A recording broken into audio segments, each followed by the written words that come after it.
Hi, welcome back to Cambridge Inside Out. I'm Judy Nathans. And I'm Robert Winters. Now, in our last exciting half hour, maybe it wasn't so exciting, right? We kind of capped it off with a little bit of what's coming up in Central Square. One little thing I wanted to mention, say when they did the participatory budgeting, one of the approved projects was for public loo, and they put a Portland loo, as it's called, up in Harvard Square. How's that going? You have any feedback? It's actually on doing great, actually. Yeah, I heard about that. No graffiti. But it's very expensive installing it. Yeah. And it'll cost a lot more than what the participatory budgeting calls for to install the one in Central Square. But they're going to do it. I think there were 4 sites floated. I'm pretty sure the only plausible one really is over where the little benches and trees are area over at the corner of Western Avenue and Mass Ave. Right, where Classic Copy or Yeah, Graphics. pretty close to Classic Graphics. Yeah. I made a proposal, again, this is sort of a long shot, but I've been of the opinion that we would do much better if we incorporated a combined facility of a public toilet, a little bit of a police substation, a place for where all the MBTA, the dispatch operations for all the buses. They have a little thing now. They have a little hut, is anyone ever in there? Well, when they reconstruct everything, when they did the River Street, that's going to get washed away anyway. So I like that idea. Can they do that? Well, the difficulty, I think it would be ideal to have a combined facility, possibly in the frontage of the Holmes building. Yeah. At the plaza, Carlbarn Plaza, where it's a combination facility of police, MBTA, public toilet, an information center for what's going on in Central Square. We have that right in the middle of by out-of-town news in Harvard Square. Though. Yeah, but the thing is, it would this way you can justify having the facility in the building because there'll be multiple people, multiple entities using it. But it would take away the space that I guess some homeless people, and they give out food, that whole plaza there is used. Well, they can still do that. That doesn't affect the plaza because it would be actually ideally in the building. In what building? The Holmes building. Oh, inside the building. You could actually be right where the entry is. You could have one corner, which is currently vacant. Because it's not being used at all. Yeah. That's a great idea. The difficulty is that, and I think this is just a statement that can be generally said about this area, is that interagency and intergovernmental cooperation is a whole different. It's just that seems to be something we are unable to. Well, forget the MBTA. Do. What about the info booth, the police thing, and the bathroom? Well, the thing is when the buses pull up and they do a short layover. Yeah. The bus drivers do have to use the facilities themselves sometimes, and I don't know. I think that's a great idea. They probably have their own secret places that they use. But would it be open? But you see, like the one in Harvard Square, it's hard to, it's so exposed that nothing nefarious probably could go on. But this one is inside.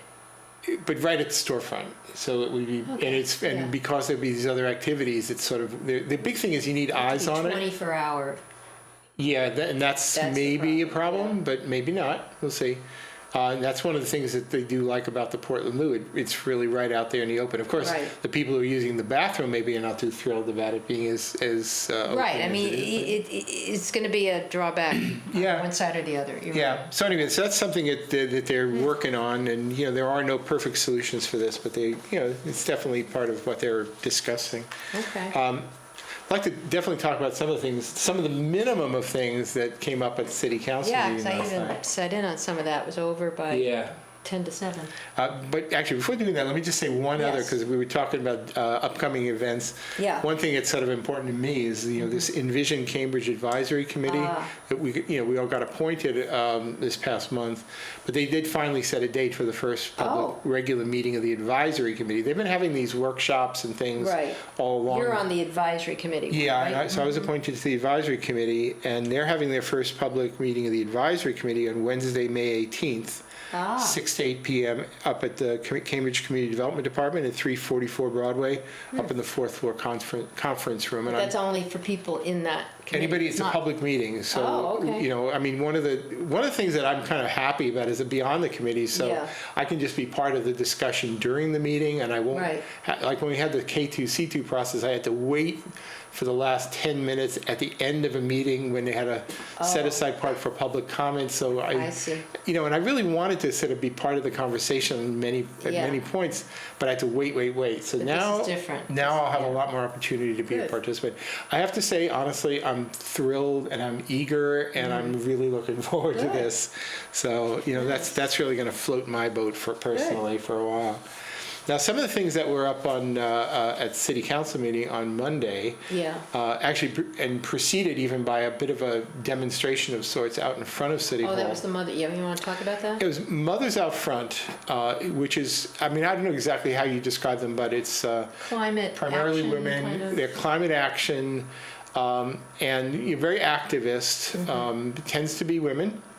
I'm Well, sure Mothers Out that Front. Mothers Out Front, but the League of Women Yeah. Voters wasn't just women Yeah. either. True. Maybe they were a little zealous about things, but some of the things they're promoting have been pretty darn good. In particular, what they're planning to do, and I hope this is going to be interesting. You know, there's actually some data around the. Oh, well, this is the gas leaks, right? yeah, I mean, just ordinary natural gas leaks. Natural gas is actually a greenhouse gas far worse than carbon dioxide. And so therefore, if there's a minor gas leak, it actually contributes more than, well, it's just a much greater impact than, smokestacks. Well, smokestacks, I guess volume is a big Their impact. Right? impact. But it's a major greenhouse gas. So, sensible thing is you want to, stop the leaks, right? Well, there is data there. You can go around with trucks and sensors, and you can measure where there's leaks. You can also see where trees have been killed by gas leaks. So since a lot of that data is available, they're actually going to go around with, I think, door hangers or ribbons, and they're going to tie it on people's houses or in front of people's houses or maybe in front by trees, saying, "There's a gas. Did you know there's a gas leak here?" That sounds like inviting a riot. It might, but it also could serve as a really good educational thing. It may get a Well, little what bit. is the solution here, and what does it cost? The solution is you basically just sort of tunnel down and you do some repairs, which are going to have to be done just anyway. sort of tunnel down. I mean, you close the street to get underneath. Sometimes the you have to do that. Sometimes it's a Okay. lot less So invasive. why hasn't it been done up until now? Some of it is being done Okay. on an ongoing basis. I think they're trying to just raise the consciousness about it. I mean, I'll say just walking up to Harvard to go teach my Harvard Extension School class, every single time I'd walk up past, Ware Street, I think. Yeah. Right where the fog is. Yeah. And they did the fog reconstruction. It was an obvious gas leak. And You could smell it? oh, absolutely. You could smell it people were aware of it. And Okay. I don't know, I haven't noticed it lately, so maybe somebody intervened. Yeah. The point is that there are gas leaks and people Yeah. are aware. They're not dangerous Yeah. unless they get worse. Well, unless you put a fire. Well, actually, it's Yeah. dispersed enough, so even that's not such a Okay. possible problem. So they were drawing attention to it, so good for them. So anyway, that was a big thing, and they did pass a resolution or a city council order of something relating to this during the meeting. Right, because they had a demonstration at 5, and then in the meeting, did they speak? I mean, during public comment, or was it? Yeah, but thankfully what they did is they had a lot of people there, but Sure. they just designated a few people to pretty Okay. much make the essential points, and then they did that. And so Was there that any fine. other public comments no? I missed that part. Yeah, do I remember? No, Right. I mean, I'll be honest, I often kind of zone You're out off in during the another public room. comment. In this particular one, I was Yeah. actually off in the Ackerman room grading Yeah. exams. Okay. So thank you very much, City Hall, for the facilities. Well, it was just finishing when I got in there, and that was about 6:15, so it went on, but maybe because of this, the Mothers Out Front thing. Yeah. Okay. So this is one of those meetings where it was like a 35 minutes, yeah. It was a relatively short agenda, so after they did some of the more demonstrative stuff like that, then they just sort of walked through some of the more routine stuff afterwards. The two things that I think I would make comment on, and I certainly did in my snarky little Cambridge Yeah. City Journal remarks, Oh, yeah, the voter guy, yeah.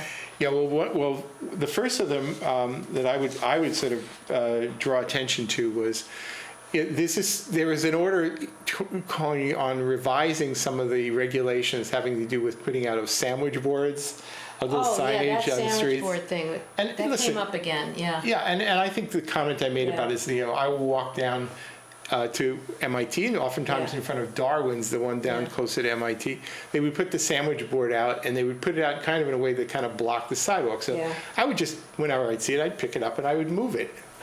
And then was the argument against it, though, not so much that it was impeding walking, was that it was free advertising? Did they pay to have that? Basically, the city council, you basically come to the city council, you put in an application, and as long as it meets all the necessary criteria, you don't pay say anything okay. for that? I think you may pay a modest fee. A one-time fee? Yeah, for the season. Okay. All right, and so some then people it is more like an environmental barricade thing than I think some people probably just put them out without getting it, but as they say in basketball, no whistle, no foul, right? Yeah.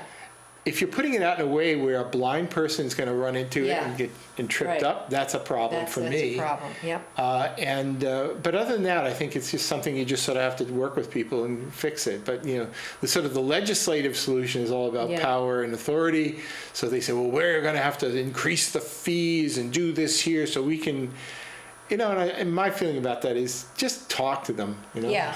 Well, I do think if some people are paying fees and some people aren't, that should be followed. Yeah. So if you see one, you should find out, you have a permit for this? Because I don't think that's... Yeah, but on the other hand, I don't want to have everybody in the city going around becoming sort of the police. No, I mean, I don't notice that many. I mean, most of them I see are usually from the city. I don't know. Yeah. The Ward 5 is where you vote. I mean, I don't really notice them that many. Right. Do you?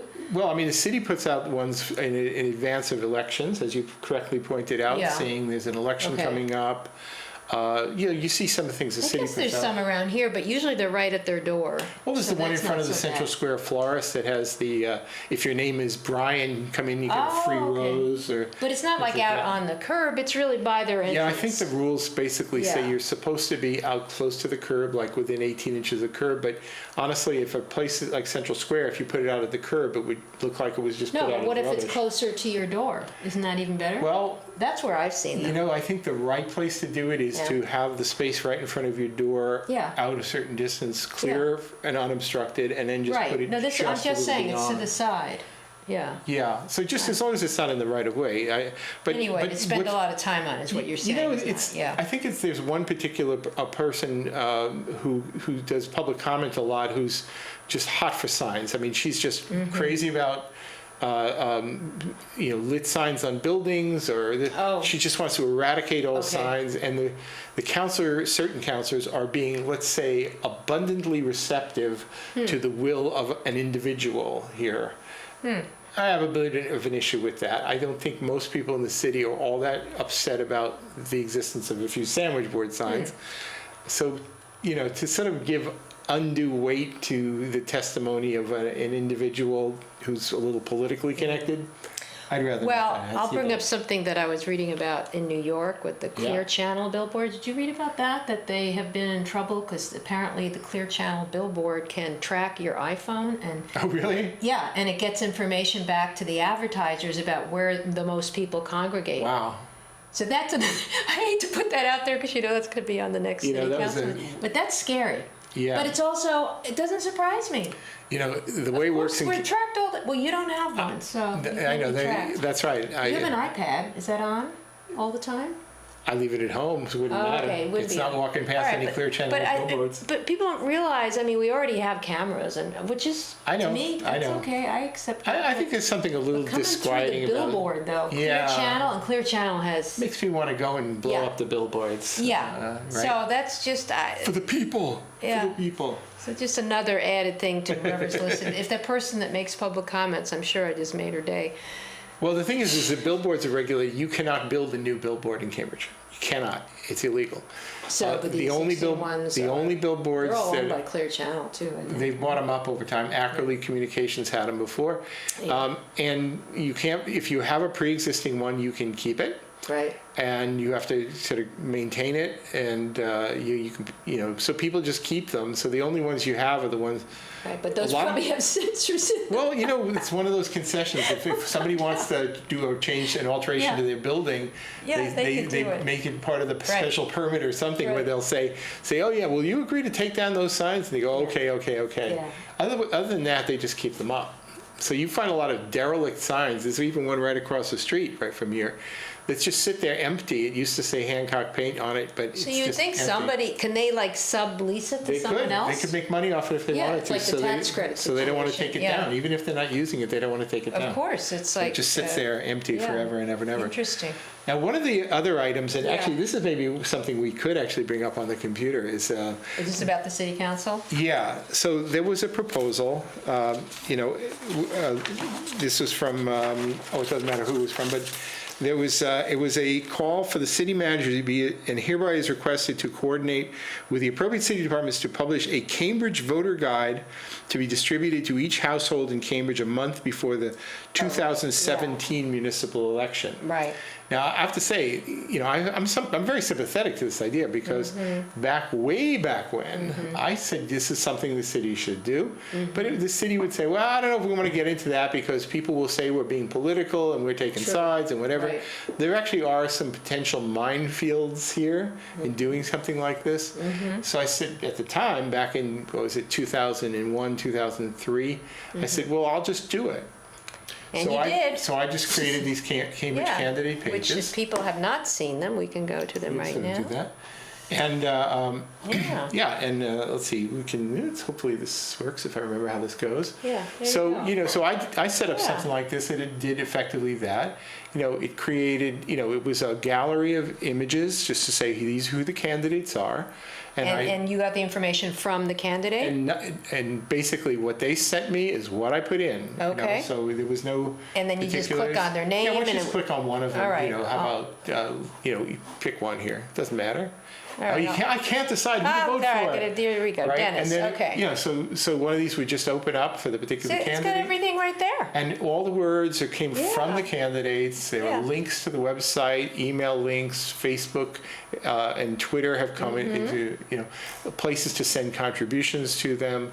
And I've always done this in the most neutral way, right from the beginning. Plus, you also, if they wanted to make a change, you would allow that too. Right. So I always made that as my rules. Which a printed guide would not be able to do. Exactly. So I always made it so that you could change right up to the election day. And I could tell you tales from the front. Yeah. What are those tales? Most of the candidates were decent and cooperative. They tended to take far longer, which I think was sort of silly because it was only for their own. It's for their own benefit to actually have it. Yeah. But trying to pull the teeth sometimes was a real drag. Just getting could you please send me your information? But what do you care if they don't? Well, because then it looks like you're not supporting them. I'm just trying to get the information for the voters. So insofar as the voters are not getting the information, I always feel like I was letting voters down to do that, right? But there are other sources. The thing is the only other source you'd get would be sort of the occasional blogger or organization who were really using it as a vehicle for making endorsements. Right, the Cambridge Day. They made endorsements. Did they? Were those endorsements? They have made endorsements. Let me not say they. All right, Mark, he has made endorsements from the beginning. I think I've read some of this stuff. I've done very much. I want to do exactly the opposite. I want to say I just want to put up neutral This is the information they're sending me. Right. Right. But now I have to say, if the city ends up doing this, right?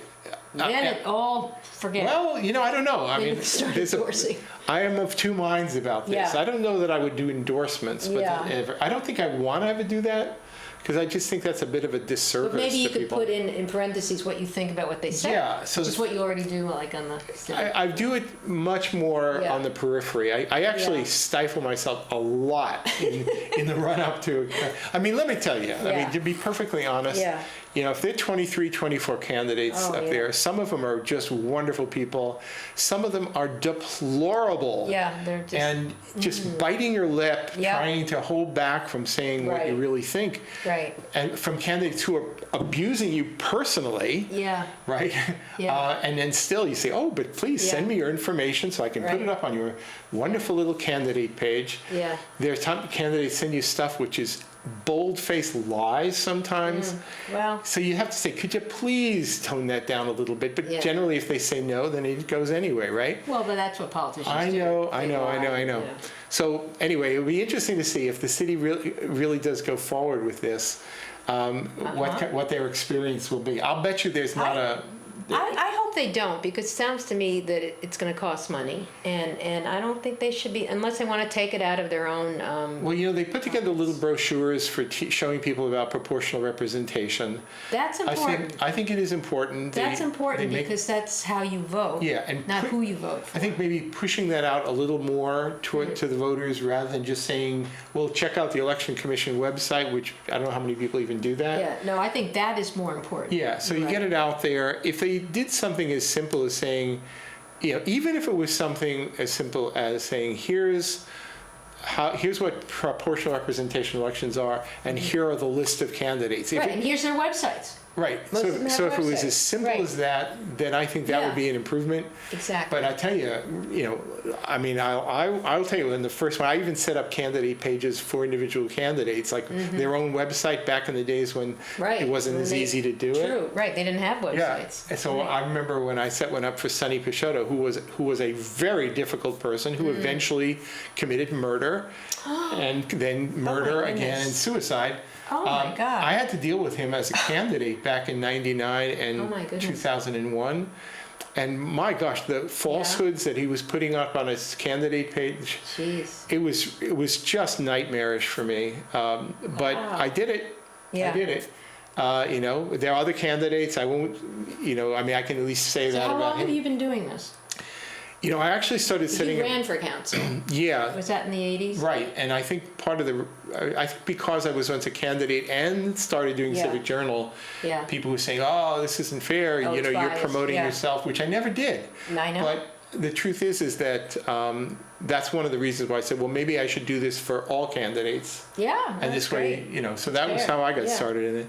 But the thing is that there were all these little minefields that you have to be aware of, and just interacting with candidates. Some of these candidates are very problematic to deal with, and I can see this if they said, "Well, here's the criteria for, what we're going to allow in this voter guide." And then I'm not going to name the names, but I tell you, there were at least 3 candidates in this last election who'd be on the phone day and night, just haranguing people in the election commission. I think it's a bad idea. It's like, I like the idea of they have a website, you put it in, but then you're going to have the complaint, well, I don't have a website. Well, then they'll go to you have an opportunity to put it at the candidate, I will continue to do it. And doesn't CCTV, do they link to you or do they do their own thing? CCTV, I mean, I've sort of tried to talk to some of the other media outlets about having a good cooperative relationship. CCTV has been wonderfully cooperative. So between them and you, and I do you got it all. I mean, you don't need Then you more have than individual organizations who are pretty much putting up a slanted view. Certain bloggers are putting a slanted point of view. Yeah. So the trick is, how do you actually get information up in a way that's actually reasonably not reasonably neutral, it really has to be just neutral. When there's a field of candidates, some of whom are pretty problematic. It's not as easy as people think. But I think it's still a good idea on balance.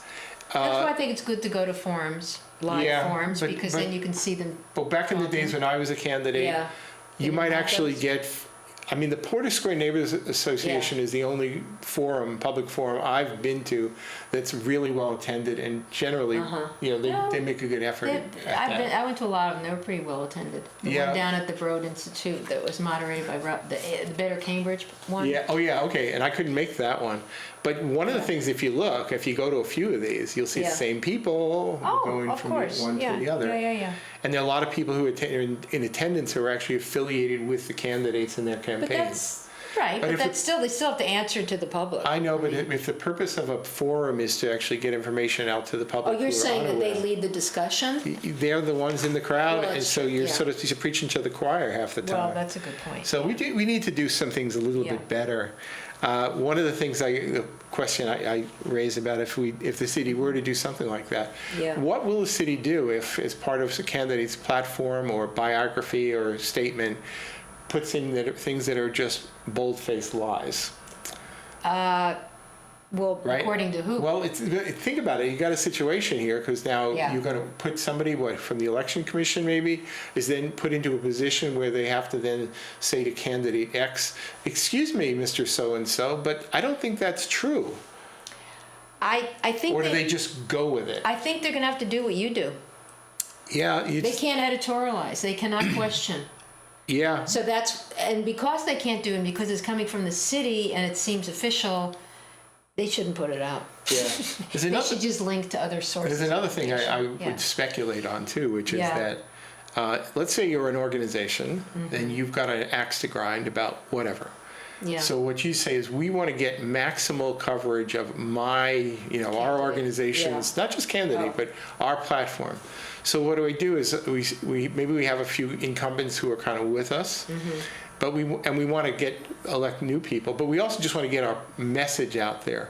So you basically round up 10, 15 people to get their 50 signatures, become candidates, and then they each get their section in the voter guide where they can pretty much just spill more and more aspects of the organization's platform and just use it as free advertising for their platform. No, that's all crazy. I hope someone's watching Well, this. you know, Because it doesn't. my point You is, need to do that. I don't know what'll happen. Maybe it'll be flawless if they choose to do it.